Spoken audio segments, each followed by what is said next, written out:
mag-abroad ka? Alam mo, kapag mag-abroad ka, dapat buo at malakas ang loob mo.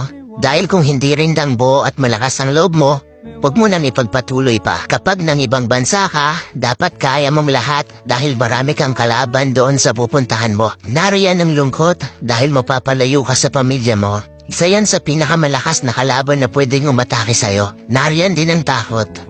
Takot at pagkabalisa kung maayos ba ang lugar na mapupuntahan mo. Maaari ka ring panghinaan ng loob dahil tanging sarili mo lang ang tutulong sa'yo sa oras ng pangangailangan mo. Pwede ka ding ma-depress dahil sa sobrang daming problema na darating sa'yo at lalo na hindi mo pa kasama ang pamilya mo sa tabi mo. Pagkawala ng pag-asa na makakamit mo pa ba ang pangarap mo dahil kulang pa ang panggastos mo kaysa sa sinasahod mo.